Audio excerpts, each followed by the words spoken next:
as well. कि जहाँ पे हमारी maternal mortality is quite high, perinatal mortality में तो हम 2 साल पहले तक टॉप ऑफ द लिस्ट थे. So, and commonly we do sections for the safety of fetus as well. But if we don't know about resuscitation, ये सवाल उठ सकता है कि ये तो pediatrics का काम है. But many a times in many RHCs and in many setups, no pediatrician is available many times, very frequently. So an obstetrician must be trained enough to resuscitate a distressed baby. तो इसीलिए ये हम कह सकते हैं कि एक obstetric care का एक इंटेग्रल पार्ट है. तो इसमें स्लाइड शेयर मैं कर देती हूँ आपके साथ, क्योंकि इसमें जस्ट लाइक मैटरनल रिससिटेशन, कुछ पोस्चर्स, कुछ जो टेक्निक्स हैं वो ऐसे वर्बली समझाई नहीं जा सकती.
बस इतना भी मेरा लिए काफी है.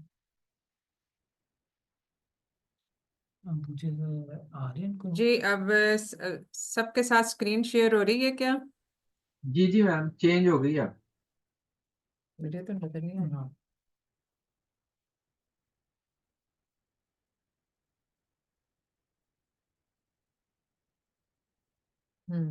ठीक है. Okay, so let's start with the neonatal resuscitation. Basically जब हम बात करते हैं कि नियोनेटल रिससिटेशन, तो उसमें ये होता है कि हर एक को तो जरूरत नहीं होती.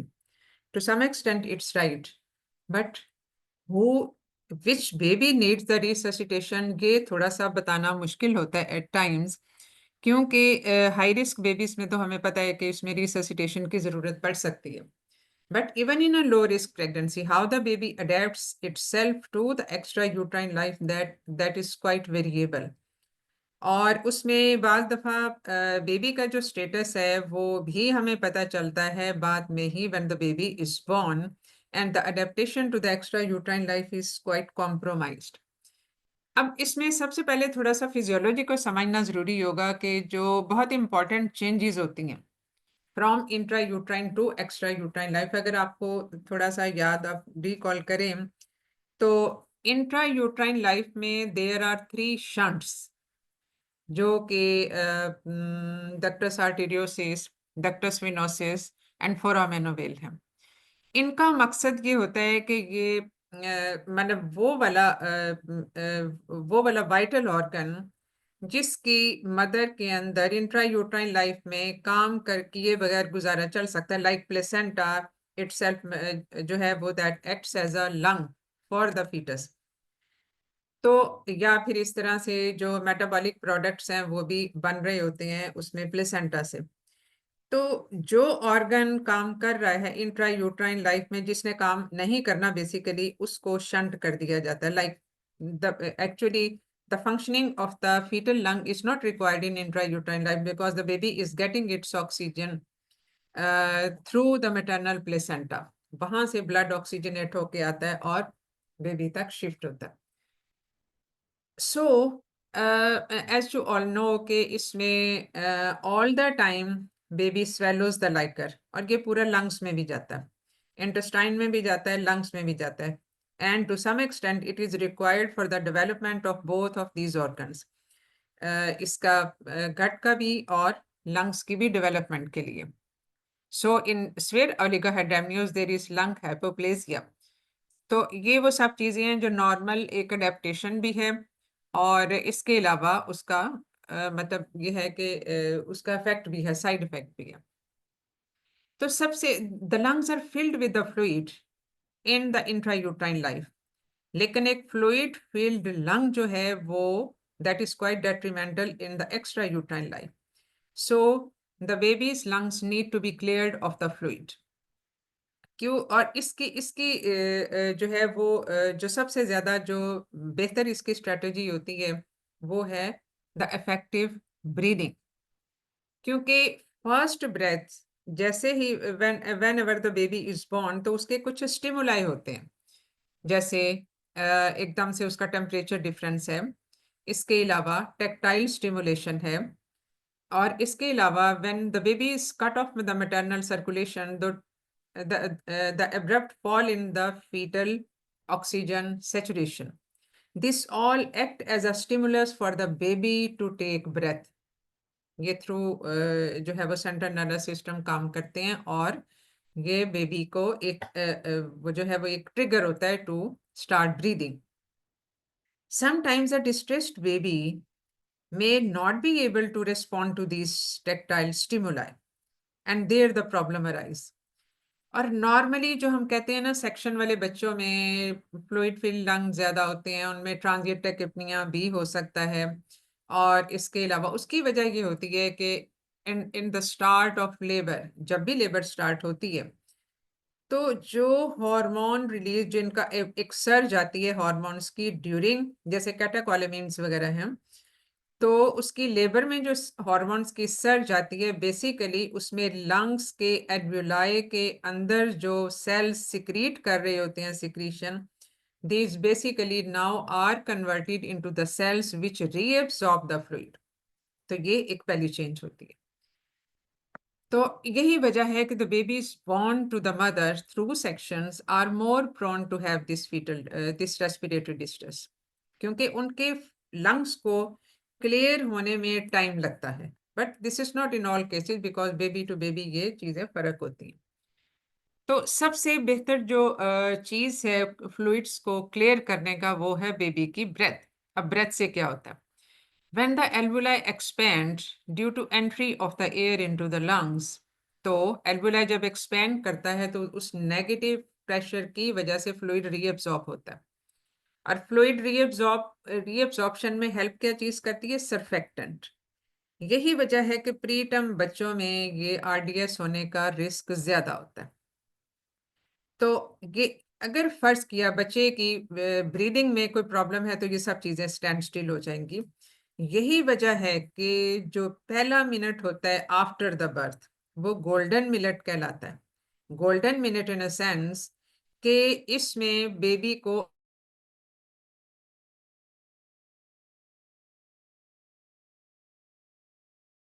इसमें यही वजह है कि जो नियोनेटल रिससिटेशन है बेसिकली इनकी जो भी वर्कशॉप्स हो रही होती हैं उसमें बाल दफा उसका हेडिंग ये होती है कि हेल्पिंग द बेबीज ब्रीथ.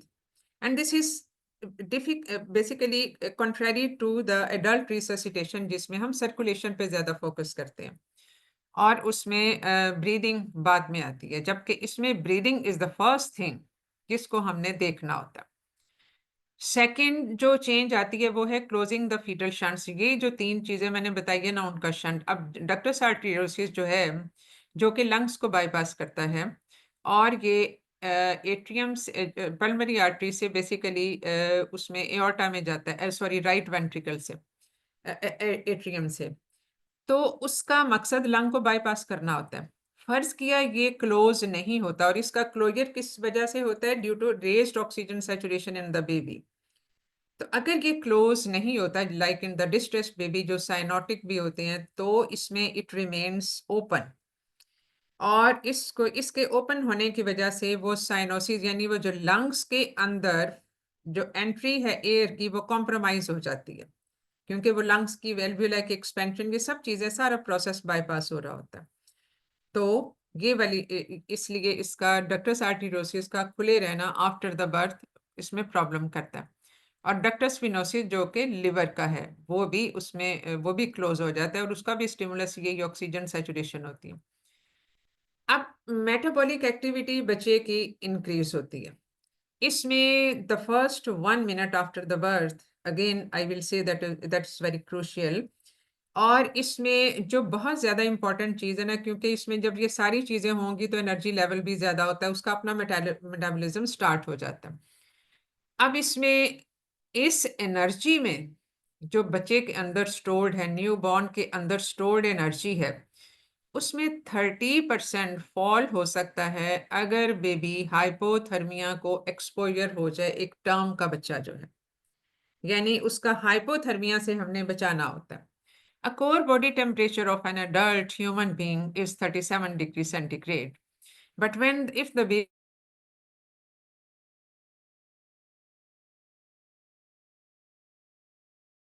तक तो आप अलाउ कर सकते हैं, but if less than that तो उसमें समझो 30% एनर्जी लॉस हो जाता है with in first minute of life.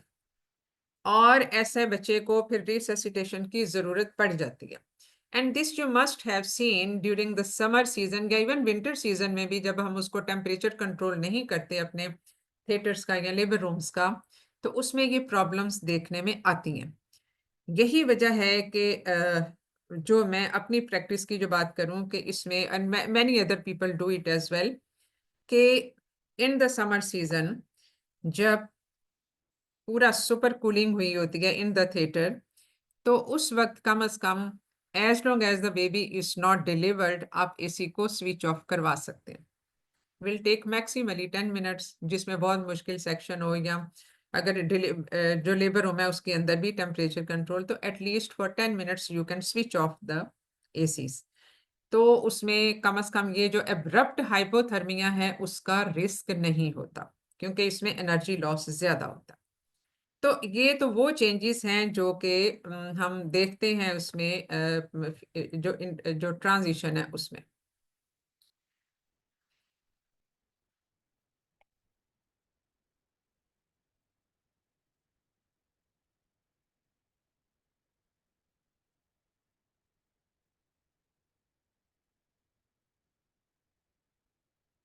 मैं थोड़ा सा जरा स्लाइड को मुझे मूव करने में वो हो रहा है, मैं 1 मिनट।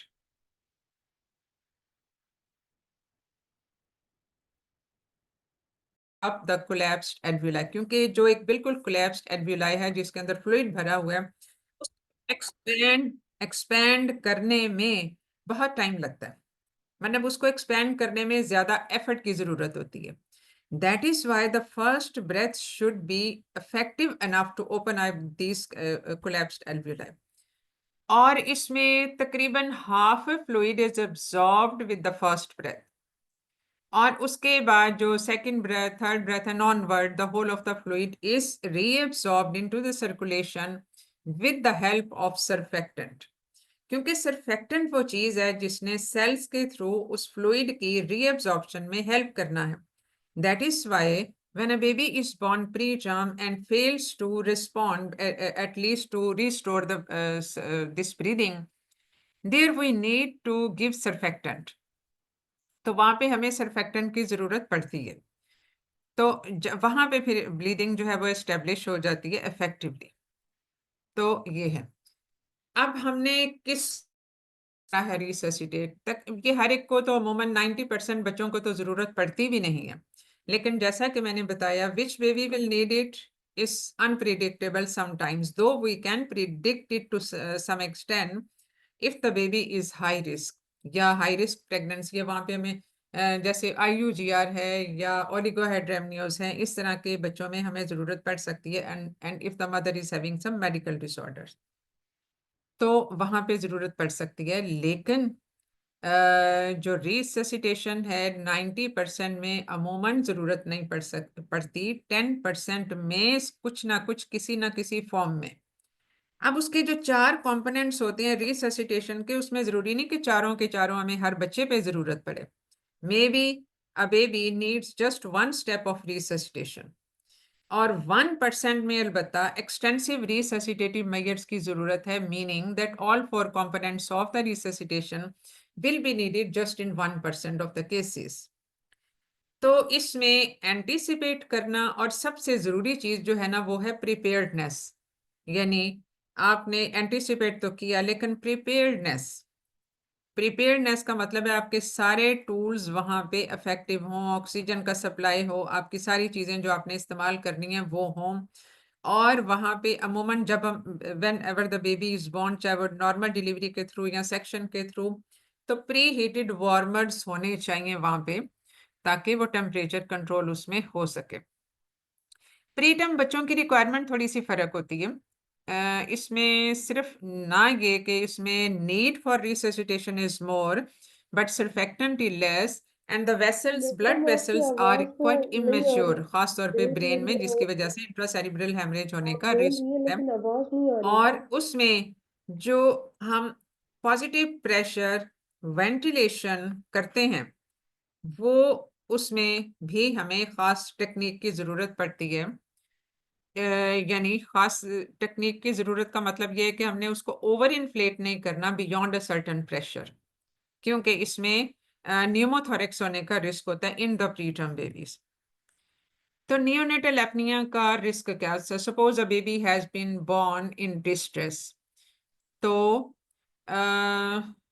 प्राइमरी एपनिया का मतलब यह है कि इनिशियली इसको हम ऐसे रिकग्नाइज करते हैं कि a newborn has a rapid breathing.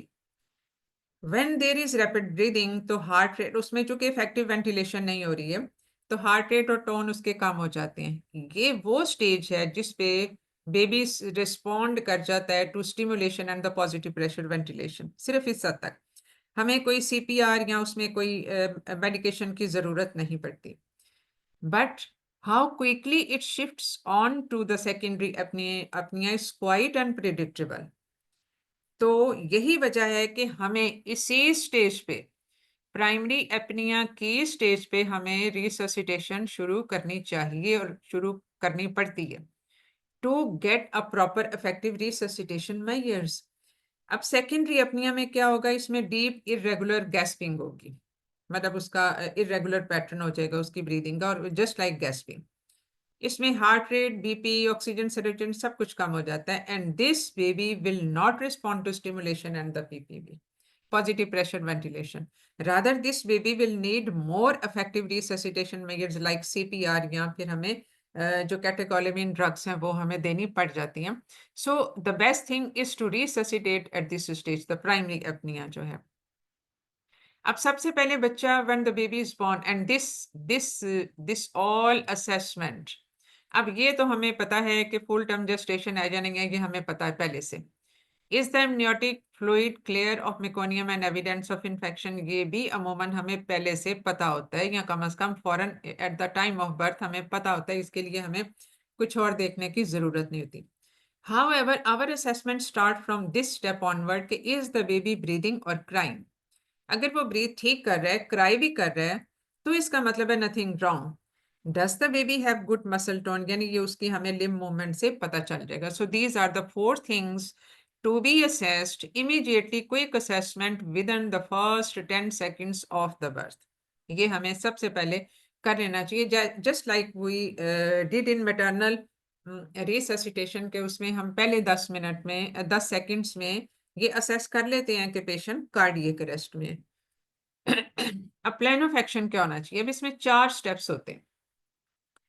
Initial steps जो स्टेबलाइजेशन में होते हैं, वो जो हम आम तौर पे मेजर करते हैं कि इसमें बेबी को हमने इमीडिएटली वार्म किया, एक्सटर्नल एनवायरनमेंट का टेम्परेचर हमने कंट्रोल पहले ही कर लिया हुआ था, and then we dry the baby, और उसके बाद उसको हम रैप करते हैं इन अ ड्राई शीट, उसी गीली शीट में नहीं करते। और उसके बाद when the baby is on the baby trolley, तो पोजीशन उसकी हमने देखनी होती है, उसके एयरवेज को देखना होता है कि mouth is not full of secretion. Dry किया, स्टिमुलेट किया, रिपोजिशन। इसको हम आगे जाके देखेंगे कि what is meant by reposition. Stimulate का मतलब है टेक्टाइल स्टिमुलेशन। अब ये टेम्परेचर कंट्रोल, उसका एयरवे को क्लीन करना, स्टिमुलेट करना, ये सब चीजें उसकी ब्रीदिंग को एनहेंस करेंगी। And if the baby doesn't respond to it तो फिर हम उसमें वेंटिलेशन पे जाएंगे, bag and mask ventilation, positive pressure ventilation, and if needed तो इंट्यूबेशन भी हम कर सकते हैं। देन अमूमन ज्यादातर जो बच्चे हैं वो तो इसी स्टेज पे, ए स्टेज तक मैनेज हो जाते हैं। कुछ में बी की तक की जरूरत पड़ती है, लेकिन 1% जो है वो उनको इससे बियॉन्ड जरूरत पड़ती है, सी एंड डी। चेस्ट कंप्रेशन और एडमिनिस्ट्रेशन जो है वो एपिनेफ्रिन की या वॉल्यूम एक्सपेंशन की भी। मॉनिटरिंग हमने साथ के साथ करनी होती है। Here the time management is again very crucial, just like in maternal circulation, maternal resuscitation के इसमें आपका एक टाइम मैनेजर होना चाहिए। And naturally whenever we are going to resuscitate a newborn you just need help में आपके कोई colleagues भी हो सकते हैं, and whatever the expertise are available. Ideally a paediatrician आपका मौजूद होता है जो कर रहा होता है, that person also need some extra help. तो डिसीजन टू, अब इसमें ये जो 4 मैंने स्टेप्स बताए हैं ना, अब इसको हमने इनिशियल असेसमेंट से शुरू किया 10 सेकंड में। 1 सेकंड के 1 मिनट के अंदर अंदर हमने वेंटिलेशन वाली स्टेज को मैनेज कर लेना है। So after every 30 seconds, your time manager will tell you about the time कि 30 seconds have been passed। क्योंकि अगर आप खुद से जब कोई काम कर रही होती हैं तो आपको 10 मिनट गुजरने का भी पता नहीं चलता। तो here the things can result into disaster अगर आप इसमें टाइम मैनेजमेंट नहीं करते तो ये 30 सेकंड्स में, फिर वेंटिलेशन तक आपने 30 सेकंड 1 मिनट तक कर लेना। Then come the chest compression और ये जो चीजें हैं ये हमने मॉनिटरिंग करनी है बाय 3 वाइटल साइंस। और 3 वाइटल साइंस क्या हैं? Respiration, heart rate and colour. इसको हम आम नॉर्मली जो हम इसको याद करते हैं वो आरएचसी। आरएचसी तो सबको ही पता होगा, इसका मतलब होता है रूरल हेल्थ सेंटर। लेकिन RHC is a mnemonic by which you can remember कि वो कौन सी 3 चीजें हैं जिससे हम इसकी मॉनिटरिंग कर रहे होंगे। रेस्पिरेशन है, हार्ट रेट है और उसका colour of the baby, pink है या एक्सट्रीमिटी साइनोस्ट है या सेंट्रल साइनोसिस है, ये तीनों चीजें फर्क होंगी।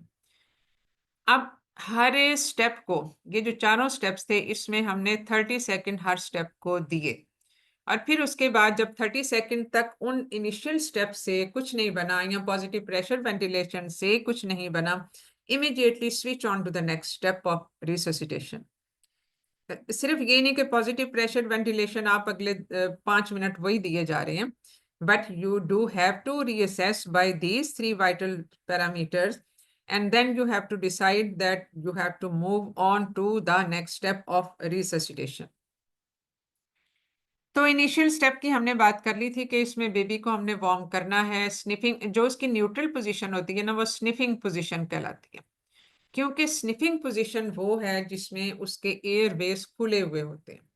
इसके अलावा हमने बेबी को ड्राई किया, ड्राई शीट में रैप किया और उसकी ब्रीदिंग को स्टिमुलेट किया। Temperature control by again drawing and warming, the warming pads है प्री हीटेड। आपकी नियोनेटल रिससिटेशन ट्रॉली होती है, एनवायरमेंटल टेम्परेचर को किया। और अगर ये सब कुछ नहीं है, सपोज कोई होम बर्थ है या डोमेस्टिक वो उस पे है, तो कैंगरू मदर केयर वाली चीज जो कि skin to skin with the mother, mother के अलावा भी even father can do it, even grandparent can do it, क्योंकि बिल्कुल स्किन टू स्किन ये टच होता है और उसमें फिर मदर और बेबी को जो है वो ब्लैंकेट से कवर कर देना होता है।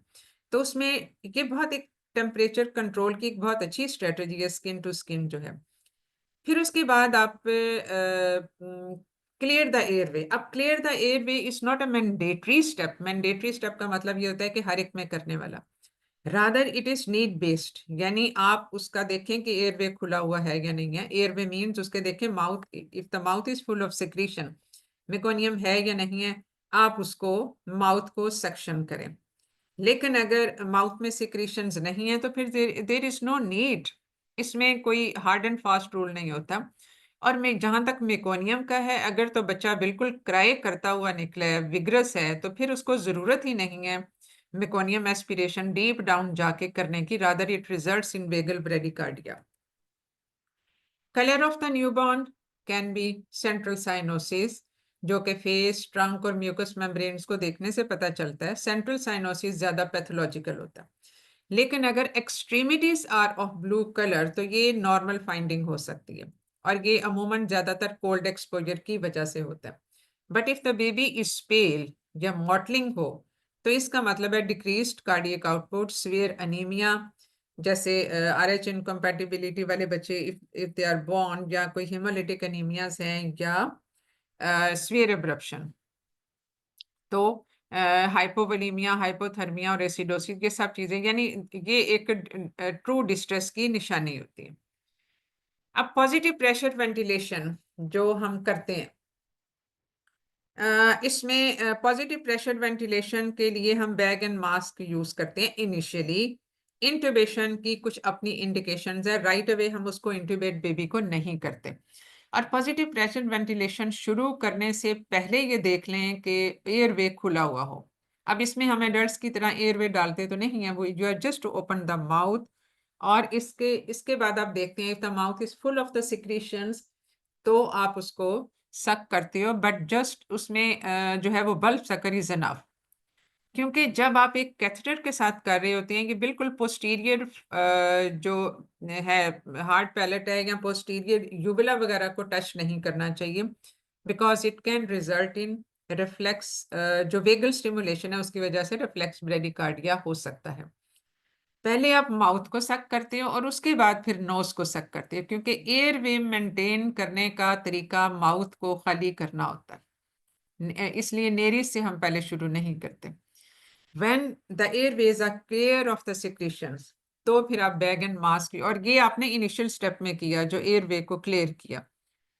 जो पॉजिटिव प्रेशर वेंटिलेशन है वो फिर आपका सेकंड स्टेप ऑफ रिससिटेशन आ जाएगा, where you have to, because आपने इनिशियली उसको जो इनिशियल स्टेप्स में था कि आपने उसके एयरवेज को देखा, सिक्रीशन को क्लियर किया, और उसके जो है उसको ड्राई किया, उसको वार्म किया, ये सारी, और इसके अलावा उसको टेक्टाइल स्टिमुलेशन दी जो सोल पे और इसके बाकी बैक पे रब करने से होती है। बच्चे को उल्टा लटका के उसको बैक पे स्लैप करना कभी भी इंडिकेटेड नहीं होता, and neither it helps in the resuscitation. इसको सिंपल तरीके से आप बैक पे रब करें, सोल्स पे रब करें, that is enough tactile stimulation to trigger spontaneous breathing. अब जो आपने सपोज ये सारों के बाद भी the baby is still apnoeic और गैस्पिंग, हार्ट रेट उसका 100 बीट्स पर, यानी आपने इसको इनिशियल स्टेप्स के बाद जो है वो उसको आपने असेस किया, लेकिन अभी भी जो है वो हार्ट रेट उसका 100 से नीचे है, परसिस्टेंट सेंट्रल साइनोसिस है, और आपके इनिशियल स्टेप्स के बाद ये अभी कंडीशन उसकी इम्प्रूव नहीं हुई, एपनिया भी है और गैस्पिंग भी है। अगर तो अब यहाँ पे एक और चीज़ है कि अगर तो हार्ट रेट इसका इनिशियली ठीक था और सिर्फ इसका जो था वो पेरिफेरल साइनोसिस था, तो उसमें तो वार्मथ काफ़ी है। But if there is central cyanosis but otherwise there is no problem in the apnoea या गैस्पिंग का कोई मसला नहीं है, हार्ट रेट में कोई मसला नहीं है, तो वहां पे आप स्ट्रेट अवे वैसे ही ऑक्सीजन इसको आप स्टार्ट कर सकते हैं, क्योंकि रूम, इसका मतलब है कि उसका थोड़ा सा वो मे बी ऑक्सीजन सैचुरेशन का इशू है कि उसकी ब्रीदिंग ने अभी ऑक्सीजन सैचुरेशन को इतना अप नहीं किया। तो इस चीज का रोल यहाँ पे इनिशियल स्टेप पे आ जाता है। अदरवाइज जो ऑक्सीजन का रोल है वो positive pressure ventilation and more so eight the time of cardiac compression पे आता है। तो अब ये जो तीन चीजें हो गई, RHC के साथ हमने इसको किया, असेस किया, बच्चा अभी भी जो है वो is not, has not restored breathing, and now the heart rate has been below 100 beats per minute. तो start with the room air, monitor oxygen saturation and increase as needed. यानी हम जो बैग एंड मास्क वेंटिलेशन है उसको हमेशा पहले room air के साथ करते हैं, अनलेस कि आप बच्चे में पल्स ऑक्सीमीटर भी लगा सकते हैं न्यूबॉर्न में, लेकिन जो साइनोसिस है वो उसका खुद ही रिफ्लेक्ट कर रहा है कि उसमें ऑक्सीजन की वो है, डेफिशिएंसी है। तो वहां पे तो आप इनिशियली, अब ये है नीड बेस्ड, यानी ये जरूरी नहीं है कि आप रूम एयर पे ही इसको रखें, क्योंकि कोई भी स्टेप हम बाईपास भी कर सकते हैं डायरेक्टली, वी कैन सपोज अब इनिशियल स्टेप्स के बाद, यानी जो पहला स्टेप था हमारे पास, एकदम से हार्ट रेट जो है वो 60 से नीचे चला गया, immediately intubate the baby and do CPR. So in that case we can skip positive pressure ventilation because Now the need is for starting the circulation by compressing on the heart, because the myocardium has been weakened now with the decreased oxygen saturation. तो ये need based है। उस वक्त जो भी उसको attend कर रहा होता है, ये उसकी असेसमेंट है कि अब किस स्टेप की जरूरत है। So positive pressure ventilation when the heart rate is above 60 but below 100। Definitely a good well baby should have the heart rate above 100। तो हमने पहले स्टार्ट किया रूम एयर के साथ। रूम एयर में 21% ऑक्सीजन होती है, and that usually is enough if the baby is not that distressed. Monitor oxygen saturation, हमने पल्स ऑक्सीमीटर के साथ बच्चे की ऑक्सीजन सैचुरेशन मेंटेन की, और इसको हम इंक्रीज कर सकते हैं एज नीडेड, यानी ऑक्सीजन हम इसके साथ अटैच कर सकते हैं whenever and as it is needed. शुरू में जो इसकी नॉर्मल जो बच्चे की ब्रेथ है दैट इज 40 to 60 ब्रेथ्स पर मिनट, और इसी रेट पे हम उसको देते हैं।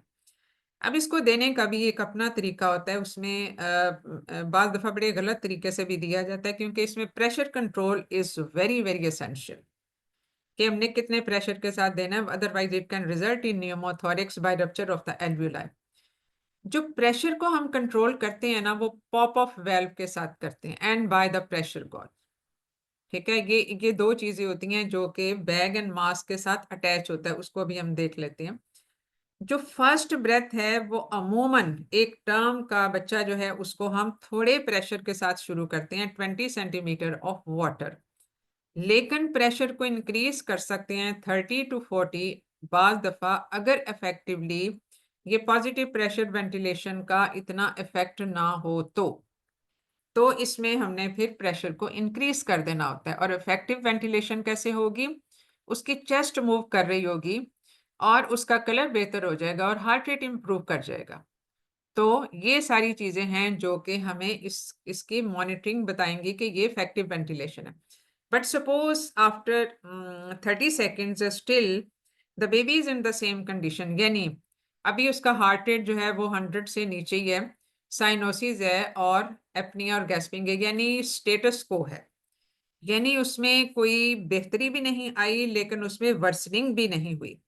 So you review your technique of bag and mask ventilation, उसकी टेक्निक को रिव्यू करें, क्योंकि टेक्निक को जब आप रिव्यू करेंगे तो आपको पता चलेगा। भी हम थोड़ा सा आगे जाके हम डायग्राम से भी देख लेते हैं कि आपने क्या मास्क जो है वो सही तरीके से रखा हुआ है, क्या उसकी एयर टाइट सील बनी हुई है, क्या उसके माउथ में सिक्रीशंस तो नहीं है, क्या उसकी जो स्निफिंग पोजीशन चाहिए थी वो स्निफिंग पोजीशन बनी हुई है या नहीं है, और क्या आपने जिस प्रेशर के साथ उसको वेंटिलेट किया वो प्रेशर मेंटेन हो रहा है या नहीं हो रहा।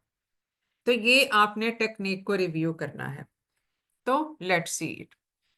जो बेसिकली पॉप ऑफ वेल्व ये होता है, इसके साथ और प्रेशर गॉज के साथ, इन दो चीजों के साथ प्रेशर, हमें इसके साथ प्रेशर गॉज अटैच होता है अमूमन, और उसके साथ फिर हमें पता चलता है कि इसका प्रेशर कितना है। You start initially if the baby is not deeply distress, तो उसमें हम 20 सेंटीमीटर ऑफ वाटर के साथ शुरू कर सकते हैं, then we can switch on to the more pressures if needed. जो मास्क है वो तकरीबन एक तरफ से उसका सर्कल बना हुआ था और एक तरफ से ये कॉनिकल होता है।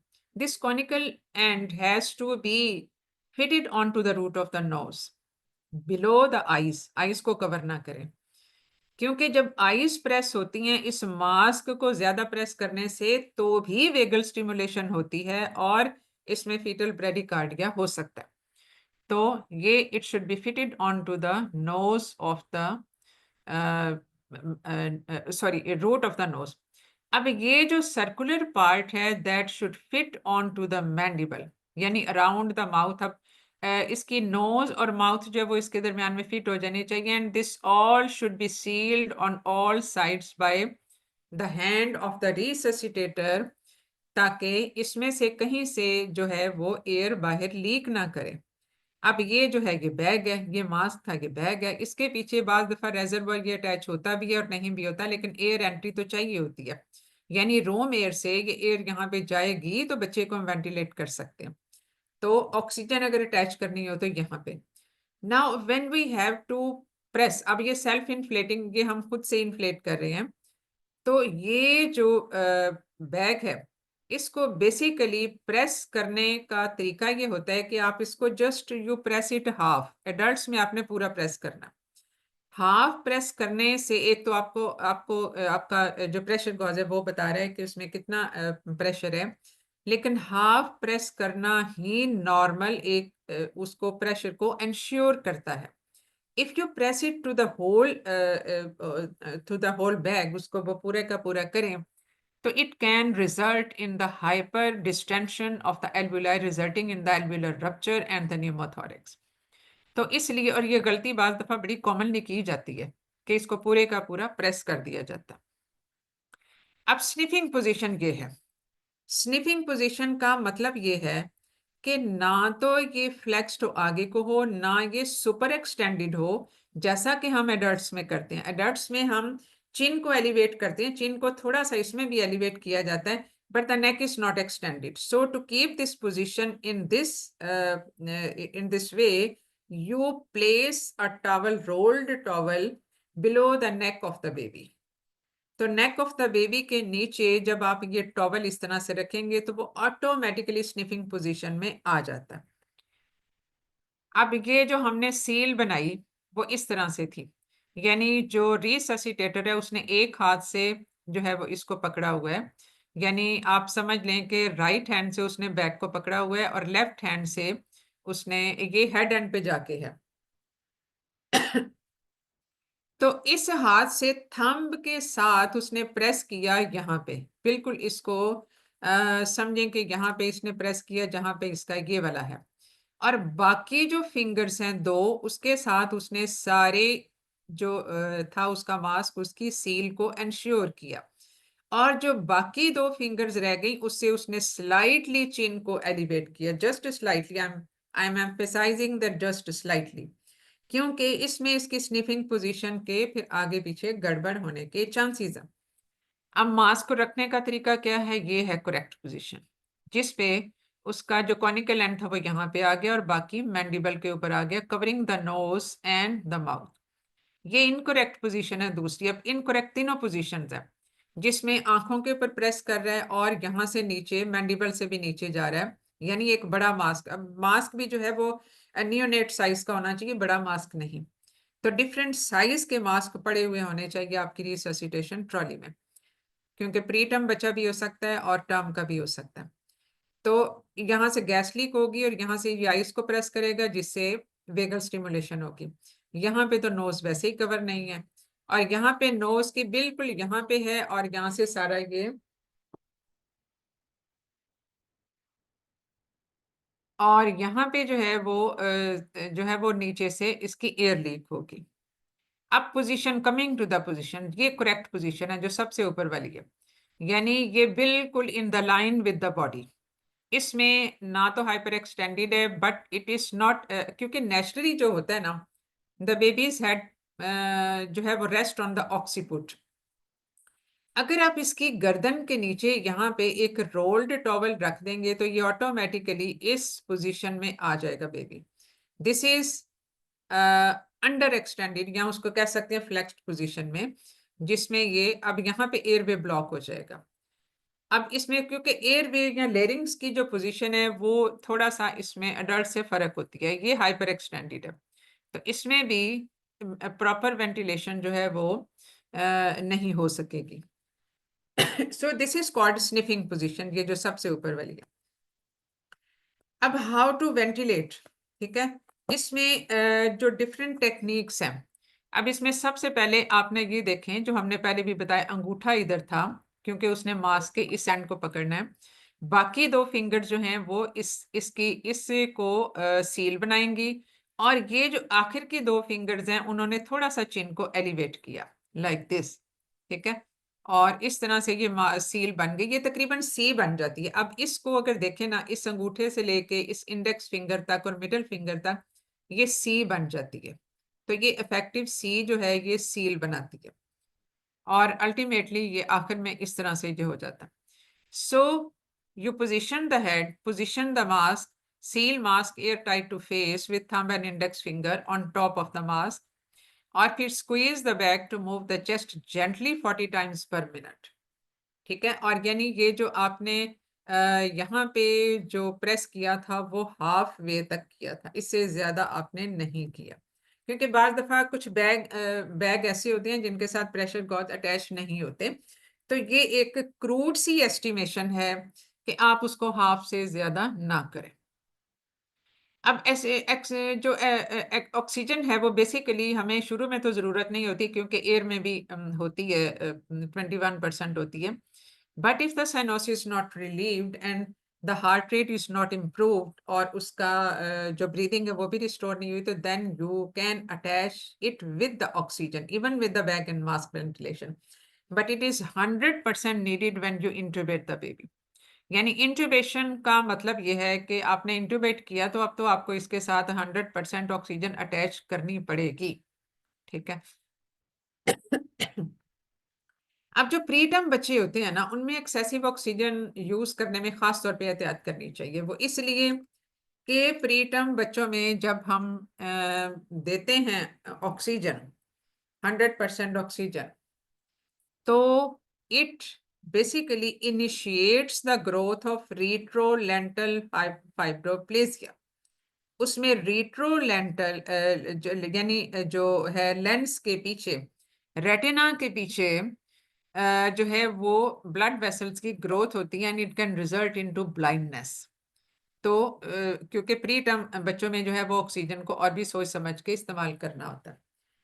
एंडोट्रेकियल ट्यूब कब इंडिकेटेड है? जब इसमें जब हमने एंडोट्रेकियल सक्शनिंग करनी हो, baby so flaccid and floppy के वो रिससिटेट नहीं हो रहा by the up till the positive pressure ventilation, जो कि वेंटिलेशन का एक एक एक सिंपल मेथड है, bag and mask ventilation. And positive pressure ventilation जो एक ऑल्टरनेट तरीका है या जो एक रिफाइंड तरीका है वो है इंट्यूबेशन।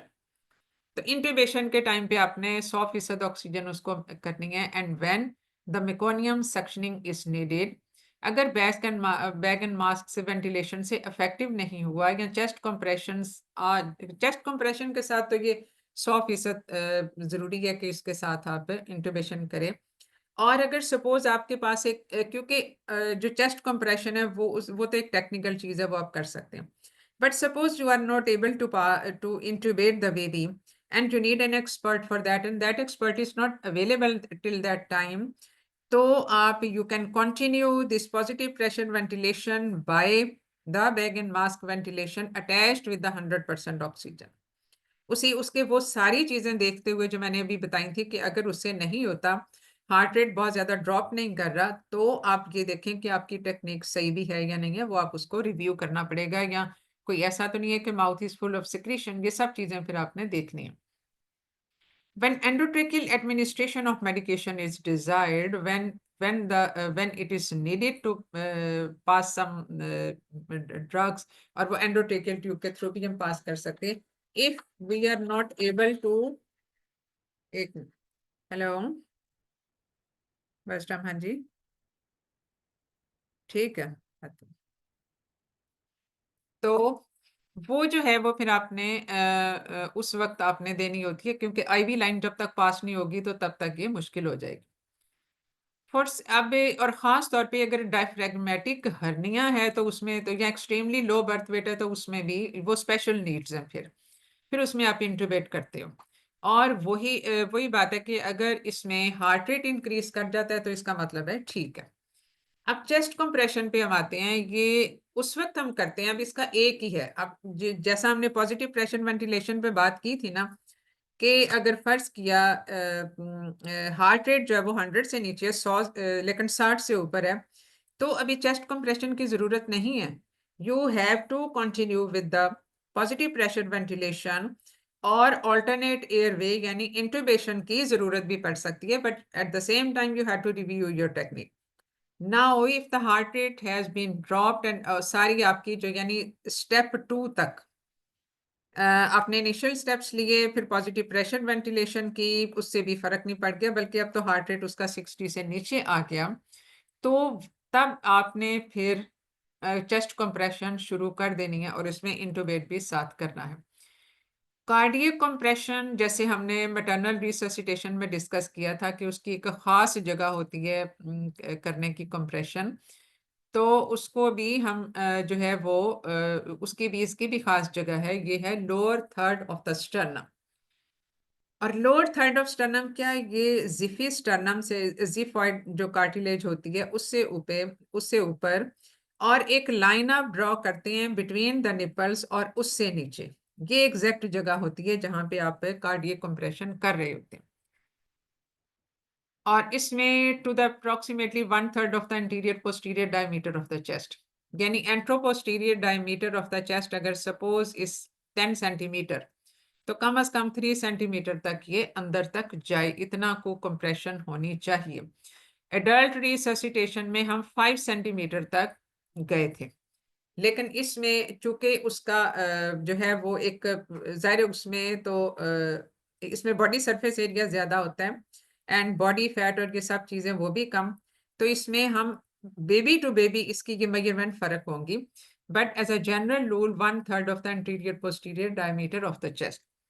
अब इसमें दो टेक्निक्स होती हैं, एक तो है कि compression with 2 thumbs with fingers and circling the chest and supporting the back, और compression with 2 fingers with the second hand supporting the back. ये दो चीजें हैं, लेकिन जो ज्यादा इफेक्टिव है वो ये है कि 2 थम्स आपके चेस्ट के ऊपर हों और उन दोनों हाथों के फिंगर्स जो है वो पूरी चेस्ट को एनसर्कल करते हुए बैक पे हों, तो ये ज्यादा इफेक्टिव टेक्निक है। और बैक पे इसलिए सपोर्ट करना है कि जैसे हमने मैटरनल रिससिटेशन में एक हार्डबोर्ड नीचे डाला था just for the effective compression and the recoil, ये उस पर्पस के लिए होती है।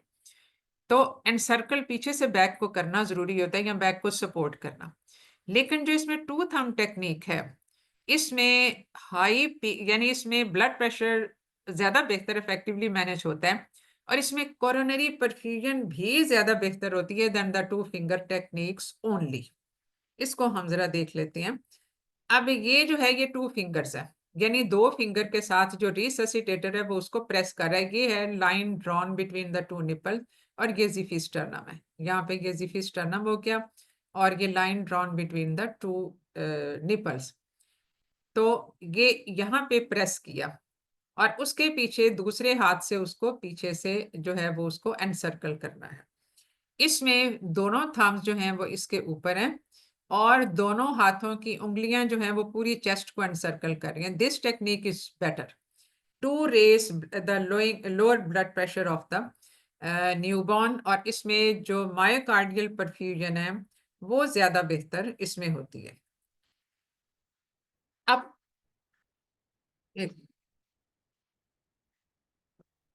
अब जो कंप्रेशन और वेंटिलेशन है कि बेसिकली इनका कोऑर्डिनेट करना बड़ा जरूरी होता है। अब इसमें हमने मैटरनल रिससिटेशन में देखा था कि जो कार्डियक कंप्रेशन है दीज आर नेवर स्टॉप्ड, जब ब्रीदिंग चल रही होती है 30 कंप्रेशन के बाद जब हम 2 ब्रेथ उसमें देते थे तो कार्डियक कंप्रेशन उसके साथ भी चल रही थी, हम उसमें रोकते नहीं हैं कार्डियक कंप्रेशन में, but here we stop it for, एक पॉज छोटा सा होता है जिसमें हम इसको स्टॉप करते हैं, तो ये इसमें एक पॉज होता है। अब इसमें दूसरी चीज होती है कि क्या, अब जैसे पॉजिटिव प्रेशर वेंटिलेशन में हमने ये देखा कि हमने 40 to 60 ब्रेथ्स पर मिनट देनी, हाउ टू काउंट इट, इधर यू लुक एट द जो है वो आप घड़ी पे देखो। हेलो बेटा, मुझे जरा थोड़ी देर बाद फोन कीजिए, ठीक है, मैं अभी जरा बिजी हूँ। तो इसमें इसमें अब उसको काउंट कैसे करना होता है, उसका एक तरीका ये होता है कि पॉजिटिव प्रेशर वेंटिलेशन में जब आप दे रहे हो ब्रेथ, तो आप अपना एक रिदम डेवलप कर लें। जैसे अगर 40-60 सेकंड्स में 60 ब्रेथ तो आप कर सकते हैं, तो इस जो इंटरवल को मेंटेन करने के लिए आप इसको प्रैक्टिस भी कर सकते हैं केस में 1 Pakistan, 2 Pakistan, 3 Pakistan, and this basically makes out the 60 breaths, 40 to 60 breaths per minute. So in a way, your attention is not diverted anywhere, and you are focusing on calculating the number of breaths. इसी तरह से जो cardiac compression में after every 3 compression you have to give one breath. यानी इसमें contrary to the adult resuscitation, आपने इसमें हर 3 compression के बाद एक ब्रेथ दी। अब इसको आपने कैसे करना है? इसमें आप इस तरह से काउंट करोगे 1 and 2 and 3 and breath. Breath पे आपने रोक दिया। जो 1 and 2 and 3 है उस पे आपने कंप्रेशन दी। अब इसमें एडल्ट रिससिटेशन की तरह इसमें आप जब कंप्रेस करते हैं to the 1/3 of the depth of the anteroposterior diameter of the chest, तो कंप्रेशन आप देते हैं और उसके बाद उसको रिलीज करते हैं। अब ये जो कंप्रेशन देने का टाइम है वो रिलीज टाइम से कम होना चाहिए, क्योंकि इसमें एडिक्वेट उसका जो है मायोकार्डियल एक्टिविटी और उसकी जो रीफिलिंग प्रोसेस है ये उसके लिए ये चाहिए होता है। So there should be effective compression, there should be effective recoil, यानी जो रिलैक्सेशन वाला है उसमें आपने कंप्रेशन का टाइम कम और उसका जो रिलैक्सेशन का टाइम है वो ज्यादा। So this will need basically practice. तो chest should be permitted to fully re-expand during relaxation, लेकिन rescuer's thumb should not leave the chest। यानी ये नहीं कि आपने उठा लेने हैं, बल्कि वो thumbs जो हैं वो वहीं के वहीं रहें। There should be a 3:1 ratio of compression to ventilation with 90 compressions and the 30 breaths. So here it differs from the adult circulation because breathing is so essential part of the resuscitation. Coordinated chest compression and the ventilation should continue until the spontaneous heart rate is more than 60 beats per minute. And this is the time, this component of the neonatal resuscitation basically needs a little bit more time. तो इसलिए इसको 45 to 60 seconds दिए जाते हैं इस step पे आके, जिसमें आपने कोऑर्डिनेट किया चेस्ट कंप्रेशंस को वेंटिलेशन के साथ। तो ये देखें कि आपके 2 रेस्क्यूअर्स हैं और एक टाइम मैनेजर आपका जरूर होगा जो बताएगा, और ये टाइम मैनेजर भी है और एक चौथा बंदा भी होना चाहिए जो आप, बल्कि वो तो आप खुद भी कर सकते हैं कि आपने हार्ट रेट देखा, उसका कलर देखा और ब्रीदिंग देखी। तो ये एक 2 थंब कंप्रेशन मिल रही है और उसके साथ साथ ब्रेथ। पीरियोडिक एवेल्युएशन वही है आरएचसी के साथ। तो अगर फर्ज किया इस कार्डियक कंप्रेशन आपने 60 सेकंड के लिए दे दी, फिर भी हार्ट रेट बेहतर नहीं हो रहा है, and that is still below 60 beats per minute, तो वहां पे रोल आ जाता है इसका एपिनेफ्रिन का भी, प्लाज्मा वॉल्यूम एक्सपेंडर्स का भी, वेजोप्रेसर्स का भी, ये सब चीज़ों का आ जाता है। और इसको हम आईवी रूट्स के साथ भी दे सकते हैं और इसको हम थ्रू एंडोट्रेकियल ट्यूब भी दे सकते हैं और इसको हम इंट्राओसियस रूट से भी दे सकते हैं। 3 रूट्स इसके होते हैं, लेकिन आईवी रूट से इसका सबसे ज्यादा इफेक्टिव इसका होगा, और इसमें इसकी जो डोज होगी वो 0.01 to 0.03 मिलीग्राम पर केजी पर dose, can be repeated after 5 minutes. लेकिन बहुत ज्यादा डोज हमें नहीं देनी चाहिए, क्योंकि जस्ट लाइक इन एडल्ट्स इसमें भी डिक्रीज्ड मायोकार्डियल फंक्शन, हाइपरटेंशन और न्यूरोलॉजिकल फंक्शन का भी इसमें खतरा मौजूद होता है। और अगर हम इसको दें इंट्रा ऑसियस रूट के जरिए या हम इसको दें थ्रू एंडोट्रेकियल ट्यूब, तो इसमें डोज थोड़ी सी ज्यादा चाहिए होती है। यानी ये 0.01 है ना, तो वो 0.1 हो जाएगी। Volume expansion is by isotonic crystalloids, ठीक है, 10 मिलीलीटर पर केजी, और ये अमूमन उस वक्त हम देते हैं जब फीटल एनीमिया या पेल स्किन है या पोर परफ्यूजन है, वीक पल्स है, ये उसमें होती है। और नेलॉक्सन खास तौर पे उस वक्त जब patient the mother is on some sedatives या उसको हमने दिया हो, तो उस सूरत में उसकी एंटीडोट के ऊपर दी होती है। लेकिन अगर लॉन्ग टर्म यूज पेशेंट कर रही है ओपियोइड्स का, तो फिर हम इसको नहीं देते, वरना विड्रॉल इफेक्ट्स आ जाएंगे बच्चे में। पोस्ट रिससिटेशन केयर, डेफिनेटली इसमें रिससिटेशन के बाद, तो इसके रिससिटेशन के बाद जो है कि केयर इज इक्वली इम्पोर्टेंट, क्योंकि जब एक दफा बच्चा सरवाइव कर गया तो फिर हमने इसको उसमें शिफ्ट करना है in the high dependency area of the nursery. और लेकिन उस पर हमने जो साथ के साथ चीजें मेंटेन करनी है ना, वो ग्लूकोज लेवल है, क्योंकि जो हाइपोग्लाइसीमिया है उसके साथ पोर न्यूरोलॉजिकल आउटकम एसोसिएटेड होता है, और इनमें जो सिग्निफिकेंट रिससिटेशन जिन बच्चों को मिल चुकी होती है उसका तो ब्लड शुगर लेवल्स हमें ऑप्टिमम लेवल पे रखने पड़ते हैं। अब हाइपरथर्मिया से भी बच्चे को बचाना होता है और हाइपोथर्मिया से भी बच्चे को बचाना होता है, लेकिन कुछ बच्चे ऐसे होते हैं जो सेरिब्रल एनकेफेलोपैथी के साथ हुआ और born with this neurological problems के साथ, वहां पे हाइपोथर्मिया, क्योंकि जो हाइपरथर्मिया होता है ना ये सेरिब्रल पाल्सी की भी एक वजह बन जाता है, स्पेशली इफ इंट्रापार्टम मदर को अगर हाइपरथर्मिया हो गया तो उसमें सेरिब्रल पाल्सी का रिस्क बढ़ जाता है, क्योंकि इसमें न्यूरोनल जो डैमेज है वो इसमें होने के ज्यादा चांसेस होते हैं, स्पेशली उन बच्चों में जिनमें ऑलरेडी डिस्चार्ज चल रहा था या ऑलरेडी जो हाई रिस्क प्रेगनेंसी जो है वो उसमें वो थी। अब हम किन में रिससिटेशन नहीं करते? जो बहुत प्री टर्म हो, जिसका बर्थ वेट बहुत लो हो, और जो इनकम्पैटिबल विद लाइफ, जैसे एनेनकेफेलिया हमें पता है कि इनकम्पैटिबल विद लाइफ है, उसमें हम रिससिटेशन नहीं करते। लेकिन अब हमें क्लियरली पता है कि इसमें रिससिटेशन का फायदा नहीं है, but still the wish of the parent has to be accounted for. ये इसमें हमेशा शेयर्ड कंसेंट होती है, यानी आप उसमें पेरेंट्स की विश को जरूर ड्यू रिस्पेक्ट देते हो।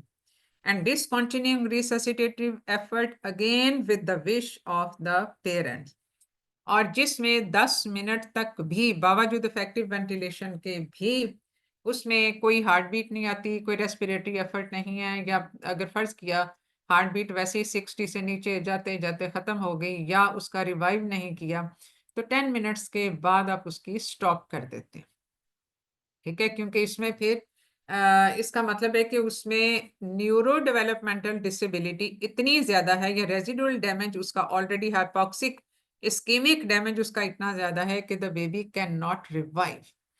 तो इसलिए जो है वो वहां पे हमें स्टॉप कर देनी पड़ती है। This is just basically algorithm के जिसमें आपको बेसिकली पता चल जाता है कि इसमें हमने क्या करना है। सो इनिशियली जो आपने असेसमेंट की इन 10 सेकेंड्स, अब ये इसमें टाइम स्केल भी लिखा हुआ है कि 30 सेकेंड में ये करें। ए जो है वो उसका जो है वो तकरीबन हमें जो है वो ऑलमोस्ट उसके 45 सेकेंड लग जाते हैं ए में ही। तो इनिशियल असेसमेंट, फिर उसकी इनिशियल स्टेप्स हैं, फिर उसके बाद हमने RSC मेजर किया। अगर उसमें एपनिया है और हार्ट रेट लेस देन है 100 है तो पॉजिटिव प्रेशर वेंटिलेशन, यहाँ पे बी वाला हिस्सा आ गया।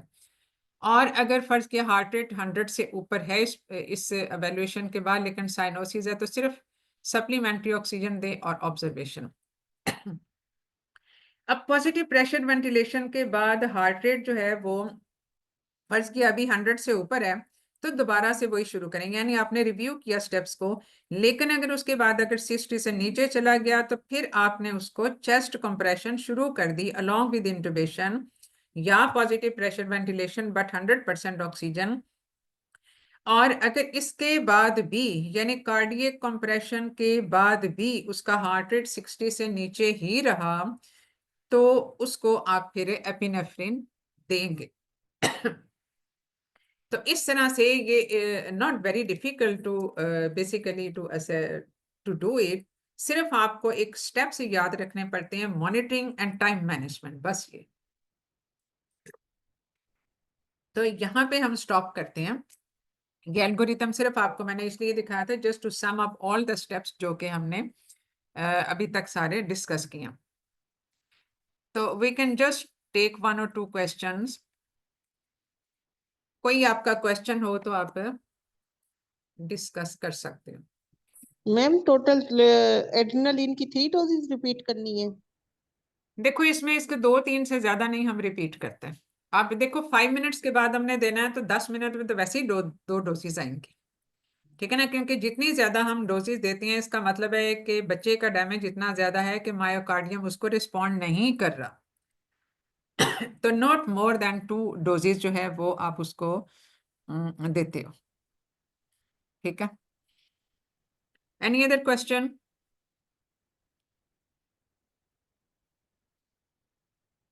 तो इसको फिर हम करते हैं स्टॉप। और मैम नेक्स्ट टॉपिक क्या होगा? जी नेक्स्ट टॉपिक क्या होगा मैम? ये तो आप मुझे बताओगे।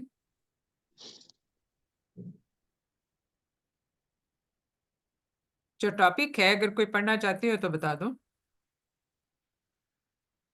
Hmm. हाँ जी। मैम नहीं है। हाँ मैटरनल जी रिससिटेशन कर लेते हैं। बेटा, मैटरनल रिससिटेशन तो अभी हमने पिछली दफा की है, अच्छा पूरा डिटेल में। असल में सब लोग एक वक्त भी ऑनलाइन नहीं ना होते, तो जिनका मिस हो जाता है वो फिर कहते हैं कि नहीं। ठीक है, तो अगर कोई नहीं है तो फिर लेट मी डिसाइड, फिर मैं खुद ही डिसाइड कर लूंगी। ठीक है, and if you have any special requirement तो फिर मुझे बता दो। हेलो जी, बस आ रही हूँ। हाँ मैम जी। IUPR कर लेते हैं। अच्छा चलो ठीक है, ठीक है, okay, Allah Hafiz. Thank you ma'am.